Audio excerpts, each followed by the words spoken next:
अस्सलाम वालेकुम जी। हाँ जी, की हाल चाल है सारे वीर भरावां दा? ठीक ठाक हो जी। अच्छा, अज असी चले हाँ भाईजान कराची तो फैसलाबादों असी बैठे जी पाकिस्तान एक्सप्रैस। फैसलाबाद मैं स्टेशन ते गड्डी च बैठा ही हाँ। एक तो गड्डी लेट आई है जी, तो दूसरा आके बैठा तो अपने दो ट्रेन ड्राइवर है जी, इन्होंने दोनों ने स्टेशन ते ही रेस लाई भी है जी। ठीक आ। एक जेह्ड़े तो मैं वीडियो रिकॉर्ड कर रहा, मैं पाकिस्तान एक्सप्रैस बैठा तो नाल पता नहीं केड़ी है, उधर वो सामने खिड़की चो एक होर जवान है जी, वह भी रेसां की वीडियो बना रहा जी। ਤੁਸੀਂ ਵੇਖਿਆ ਹੋਣਾ ਨਾ ਬਾਅਦ ਦਫਾ ਜਿਹੜੇ ਆਪਣਾ ਲੋਕਲ ਬੱਸ ਸਟੈਂਡ ਹੁੰਦੇ ਆ, ਸਟੇਸ਼ਨ ਹੁੰਦੇ ਆ ਨਾ, ਇੱਥੇ ਚੀਮਾ ਵਾਲੇ, ਮੰਠਾਰ ਵਾਲੇ ਜਾਂ ਜਿਹੜੀਆਂ ਵੀ ਹੁੰਦੀਆਂ ਨੇ ਨਿਊ ਸ਼ੋਰੀ ਵਾਲੇ, ਉਹ ਜਦੋਂ ਅੱਡੇ 'ਚ ਹੁੰਦੀ ਹੈ ਨਾ, ਉਹਨਾਂ ਨੇ ਭਾਈ ਜਾਨ ਐਵੇਂ ਹਾਰਨ ਮਾਰੀ ਜਾਣੇ, ਐਵੇਂ ਰੇਸਾਂ ਦੇਈ ਜਾਣੀਆਂ ਅਤੇ ਸਵਾਰੀਆਂ ਨੇ ਕਹਿਣਾ ਬੱਲੇ ਬੱਲੇ ਜੀ, ਆਹ ਬੱਸ ਤਾਂ ਬਹੁਤ ਹੀ ਤੇਜ਼ ਆ, ਇਹਨੇ ਸਪੀਡ ਪਹੁੰਚਾ ਦੇਣਾ। ਠੀਕ ਆ। ਲੇਕਿਨ ਉਹ ਭਾਈ ਜਾਨ ਅੱਧਾ ਪੌਣਾ ਘੰਟਾ ਹਾਰਨ ਹੂਰਨ ਮਾਰ ਕੇ ਨਾ, ਅਤੇ ਉੱਥੇ ਹੀ ਬੰਦੇ ਦਾ ਜ਼ਾਇਆ ਕਰ ਦਿੰਦੇ। ਆਹ ਗੱਡੀ ਰੁਕ ਗਈ ਹੈ ਜੀ ਇੱਥੇ।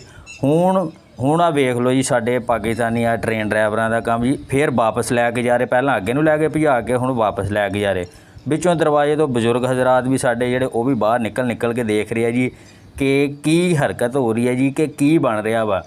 ਮੈਂ ਜਦੋਂ ਬੈਠਾ ਨਾ, ਮੈਨੂੰ ਤਾਂ ਇਹੀ ਲੱਗਿਆ ਕਿ ਭਾਈ ਜਾਨ ਅੱਜ ਸਾਨੂੰ ਨਾ ਜਿਵੇਂ ਫੈਸਲਾਬਾਦ ਇਹਨਾਂ ਨੇ ਘੁਮਾਈ ਜਾਣਾ ਵਾ, ਕਰਾਚੀ ਸਾਨੂੰ ਮੁਸ਼ਕਿਲ ਹੀ ਆ ਪਹੁੰਚਾਉਣਗੇ। ਠੀਕ ਆ। ਆ ਹੁਣ ਵਾਪਸ ਭਜਾਈ ਜਾ ਰਹੇ ਆ ਜੀ। ਨਾਲ ਇਹ ट्रेन ਦਾ ਮੈਨੂੰ ਨਹੀਂ ਪਤਾ ਕਿ ਕਿਹੜੀ ट्रेन ਆ ਪਰਲੀ, ਮੈਨੂੰ ਤਾਂ ਆਪਣੀ ਦਾ ਪਤਾ ਕਿ ਮੈਂ ਭਾਈਜਾਨ ਪਾਕਿਸਤਾਨ ਐਕਸਪ੍ਰੈਸ 'ਚ ਬੈਠਾ ਵਾਂ। ਠੀਕ ਹੋ ਗਿਆ ਜੀ। ਆ ਹੁਣ ਸਟੇਸ਼ਨ ਨੂੰ ਜਾ ਰਹੇ, ਉਹ ਪਰਲੀ ਸਾਈਡ ਨੂੰ ਲੱਗਦੀ ਪਈ ਆ, ਇਹਨੇ ਖੋਰੇ ਕਿਰੇ ਹੋਰ ਪਾਸੇ ਨੂੰ ਜਾਣਾ ਹੋਵੇ।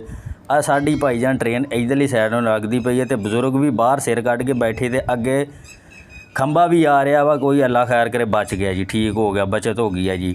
ਹੁਣ ਵੇਖੋ ਜੀ ਕੀ ਬਣਦਾ ਵਾ ਸਾਡੇ ਨਾਲ, ਅਤੇ ਅੱਲਾ ਖੈਰ ਕਰੇ ਸਟੇਸ਼ਨ 'ਤੇ ਪਹੁੰਚ ਗਈ ਆ। तो लेट पहला ही बहुत आ। तो मैं पहला भी कराची एक दफ़ा गया सी अपनी गड्डी पाकिस्तान एक्सप्रैस से जी साड़ी रेल दी है। ठीक है जी। 9 बजे का भाईजान टाइम से इहदा कराची का, लेकिन सानू इन्हें पहुँचाया जी दोपहर 2 बजे। ठीक हो गया। अज भी अल्लाह का नाम लैके बह तो गए हैं जी, टिकट भी करा ली सी, तो बाकी अल्लाह सोना सपुर्द करे। इंजन भी माशाल्लाह पुट्ठा लाया वा जी। चलो अल्लाह सोने दे सपुर्द। बाकी है कि हारन हूरन कोई नहीं मारन दे, एवं चुप चपीते लई जाते आ।